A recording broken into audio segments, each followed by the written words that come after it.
My in-laws kicked me out of their house after I paid off their $500,000 debt. They said we took that money as our right, but we don't like you as our son's wife. Out of anger, I threw some papers at them. When they looked at the documents, they were shocked and started yelling, "How can everything be in your name?" Hello, my name is Linda, and I'm 37 years old. I work from home, and my husband, Jonathan, and I have been happily married for 5 years. Although we don't have children yet, our dual-income household allows us to savor life's little pleasures like traveling and dining out. Since I've transitioned to remote work, I've taken on more household responsibilities, which lets Jonathan focus entirely on his career. Over the weekends, he pitches in around the house, and together, we've established a comfortable rhythm in our marriage. Jonathan and I first crossed paths during a group blind date, and his warm, inviting smile instantly captured my attention. After 3 wonderful years of dating, we decided to tie the knot. Jonathan has been my unwavering support, always lifting my spirits with his charming smile. Despite our happiness, our marriage faces challenges, particularly for my in-laws. Jonathan's family owns a thriving pasta shop, which his father established 17 years ago after leaving the corporate job. The business has flourished, expanding to several branches across the city. When I first met Jonathan's parents, they were dressed in flashy designer clothes, seemingly more focused on making an impression than showcasing their personal style. Our initial encounter was when Jonathan and I visited to announce our engagement, and from the outset, I sensed their disdain. They made it clear that any daughter-in-law would suffice as long as she could handle household duties and avoid causing trouble. They even bluntly suggested I might not be fortunate enough, which was quite hurtful. Jonathan immediately defended me, prompting a slight improvement in their demeanor. It was evident they were straightforward, perhaps a trait common among those in the culinary business, especially pasta shop owners. Fortunately, Jonathan consistently offers support, reassuring me and standing by my side. Despite the security we share in our relationship and knowing we can rely on each other, interactions with his parents can sometimes strain our happiness. However, I've made a conscious choice not to let their opinions weigh heavily on me, especially since Jonathan has repeatedly apologized for their rude behavior. He has reassured me that our dealings with them can be limited to major family gatherings. I've come to learn that Jonathan has had a long-standing strained relationship with his parents. His father, a stubborn man who struggled in traditional employment, grew arrogant after the success of the pasta shop. He often interfered with Jonathan's career decisions, demanding respect as the family's financial provider. Jonathan's discomfort with his parents led him to move out when he started college. Although he is grateful that the profits from the pasta shop helped fund his education and allowed him to secure a prestigious job, he prefers to keep his interactions with them minimal. Since our marriage, I had very few encounters with my in-laws, which has been somewhat easy since we don't yet have children, allowing us to sideslip frequent family gatherings. We've been content in our married life, but recently, my in-laws' business has faced financial difficulties. In the past, a pasta shop could thrive on good food alone even with a gruff owner, but times have changed. Online reviews and social media now play a crucial role in shaping a business's reputation. Their shop has received numerous negative reviews with complaints about the owner's curt demeanor and untidy service from the waitstaff becoming common. It seems their initial success led to complacency, and this has now cost them dearly in terms of customer satisfaction and business viability. Once popular dishes are now unfavorably compared to instant ramen, and negative reviews are multiplying, severely damaging their reputation. Unwilling to adapt to changing times, my in-laws' business is facing a steep downturn. They clung to outdated methods and attitudes, which ultimately led to the closure of their shops, including their flagship location. Acknowledging the severity of their situation, they uncharacteristically reached out for help from their son, my husband, Jonathan. In a desperate plea, they said, "Jonathan, please help us. At this rate, we'll end up on the streets." Jonathan had foreseen this predicament and responded with a blend of frustration and wisdom. "It didn't work out, did it? I warned you that arrogance would have consequences. You need to understand that customers are paramount, and if you treat them carelessly, it will come back to haunt you. You dismissed my advice as naive before, but this mess is of your own making. You need to reflect on your actions." His stern words shocked me. They were unlike the kind-hearted Jonathan I knew. Yet beneath that firmness was a deep love and concern for his parents, a quality that only made me fall for him even more despite their pleas. Jonathan firmly insisted that relying on us wouldn't solve the core issue, their attitude and approach to business. Defeated by his blunt refusal, they left only to return a month later looking dejected and stripped of their luxury possessions. "Even after selling everything, the debt is overwhelming. Please, Jonathan, we don't have anyone else to turn to," they begged, their pride swallowed by desperation. As my husband stood there, arms crossed, contemplating what to do next, I felt a whirlwind of emotions. While I had never been particularly fond of my in-laws, Seeing them so humbled stirred a complex mix of pity and reluctance in me. Their plight highlighted the complexities of family ties and responsibilities, challenging us to navigate the fine line between support and enabling poor decisions. Witnessing their dire circumstances compelled me to suggest, "Jonathan, what if we sent them a monthly allowance?" My proposal caught both my husband and his parents off guard. They stared at me in disbelief. "Linda, are you sure?" Jonathan asked, his voice laced with astonishment.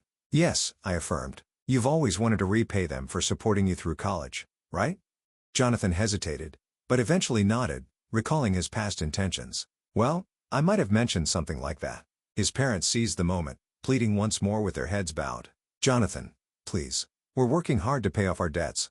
Can you at least help with our living expenses?" After a brief moment of contemplation, Jonathan agreed. Initially, he decided to transfer $3,000 monthly to them. However, sensing the urgency to help them stabilize and rebuild their lives, I suggested we consider adjusting that amount. "Maybe we should increase it to $4,000 a month, Jonathan."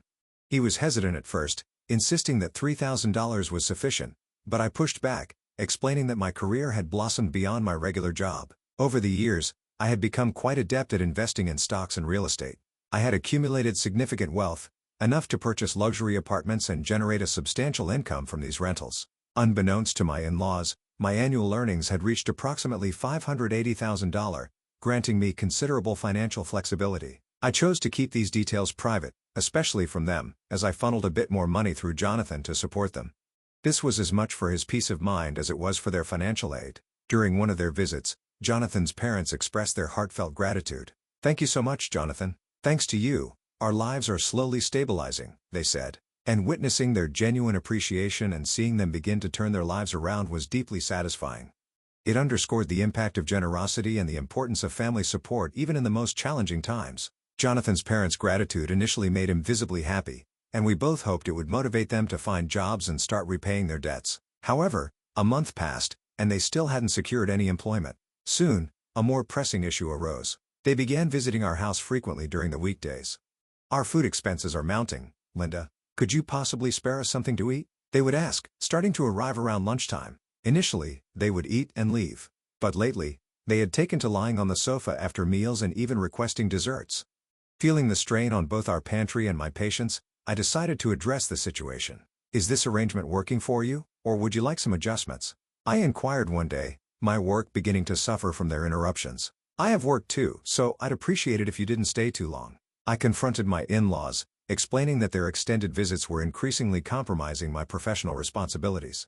They exchanged glances and laughed dismissively. "Work? Aren't you always at home? If you're going to lie, at least make it more believable." They chuckled among themselves. It was clear that their long history in the food and beverage industry had left them unable to grasp the concept of remote work. I tried to explain it to them in detail.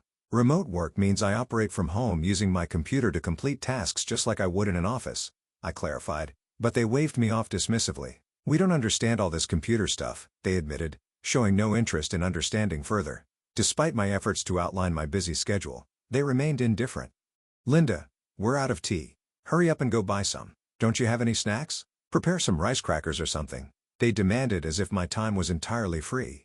Their criticism quickly turned personal and harsh. "Such a useless daughter-in-law. For a housewife, you're inconsiderate," they accuse. Oblivious to the impact of their words or the promises they made to find work and repay their debts, this situation highlighted the growing tension and a stark misunderstanding of boundaries and professional commitments within our family dynamics.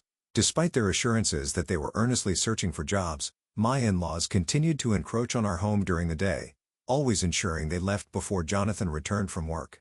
Perhaps they felt a twinge of guilt about relying on his financial support or wanted to avoid awkward questions about their job search progress.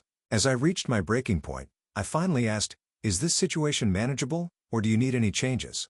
Even though I was contributing a significant amount of the money we were giving them, I couldn't understand why I deserved to be treated with such disrespect. One day, driven to the edge, I firmly told them, "Please leave now." They were shocked, clearly not expecting such a direct challenge from me. But their surprise quickly turned to anger, their faces flushing with indignation. "Who do you think you are, a mere wife giving orders to your husband's parents?" they snapped. "You're just a housewife dependent on Jonathan's income. How many times do we have to tell you we're not interested in your delusional stories about working?" They continued, their voices rising. I stood my ground, frustration and disbelief welling up inside me. I'm not just a housewife. Enough with your outdated views, I retorted. With malice in their eyes, they shot back with a hurtful suggestion. You should just leave this place. What? I exclaimed, shocked by their audacity. That's right. It's because of you that Jonathan's remittance to us is so small. You know, we're sending you $3,500 a month, right? What do you mean it's not enough? They argued, clearly missing the point about financial responsibility. Their words left me speechless. It was evident they were the kind of people who would never see any amount of help as sufficient. Their sense of entitlement had blinded them to the reality of our efforts and the strain their demands were placing on our lives. As I stood there, stunned by their accusations, my in-laws glared at me with chilling disdain. Hey, how long are you planning to stand there daydreaming? Pack your bags already. Don't you understand what we're telling you? You really are dense, aren't you? We're telling you to stop leeching off our son for money. Get lost, you parasite of a wife. They sneered venomously. Their words cut deep, and I realized that any further conversation would be futile. Resigned? I replied with unexpected calmness. Understood. I'll pack my things and leave. To my surprise, my declaration seemed to stun them momentarily. They then smiled smugly, convinced they had won. Now our lives will finally be secure. They chuckled among themselves. If it was just the three of us, Jonathan and us, everything would have gone smoothly from the start. Ignoring their hurtful remarks, I began to pack my belongings, silently resolving to disappear as quickly as possible while watching them leave with looks of satisfaction. That night, when Jonathan came home, I explained everything that had transpired. He was more stunned and angry. Linda, I'm truly sorry. He apologized sincerely. It's okay. Now I realize they'll never change. It's good to know there's no point in trying anymore. I consoled him. Together, we decided to move out. A couple of weeks later, the in-laws called to check on the situation. So, what's the situation now? Have you left the house? I've been trying to contact Jonathan about the remittances, but he seems too busy to answer the phone, they inquired, barely concealing their eagerness. We've already left, so you can rest easy. You won't see me in front of you anymore, I replied coolly. I could hear the glee in their voices as they responded. Ah, I see. Finally, our son can get rid of the burden that was you. Their laughter struck me like a jolt, and in that moment, I realized how liberating it was to be free from their manipulative grip.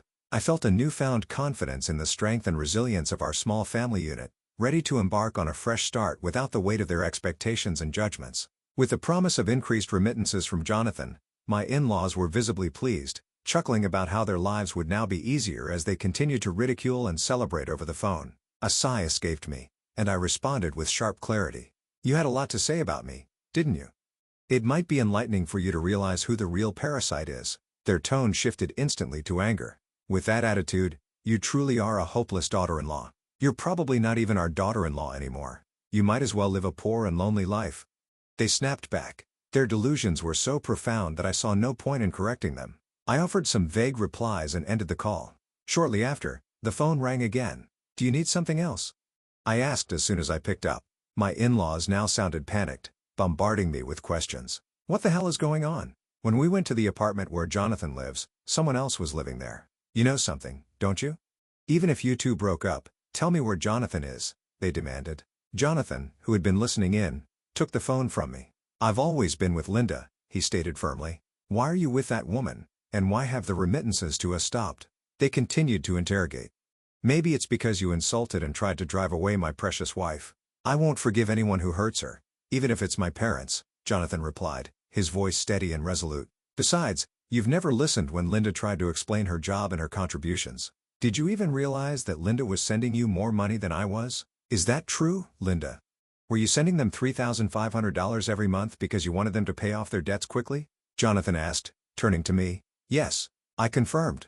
I wanted to help speed up their debt repayment, yet all they did was insult me, calling me useless.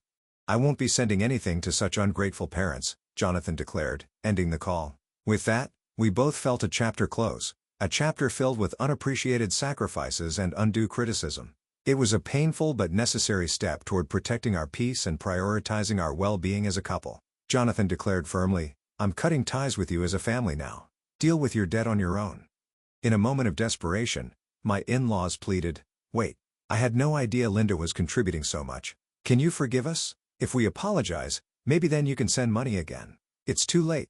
Just give it up, Jonathan replied, his voice resolute as he ended the call and blocked my in-laws' number, ensuring that our paths would no longer cross. From what we later heard through relatives, My in-laws were forced to sell their house but still couldn't clear their debts. They now live in a run-down apartment, working low-wage jobs to scrape by. When they were prosperous with their restaurant, they reportedly treated their relatives with arrogance. Once their fortunes turned, they sought help from those same relatives who chose not to assist them, leaving them isolated and struggling in poverty.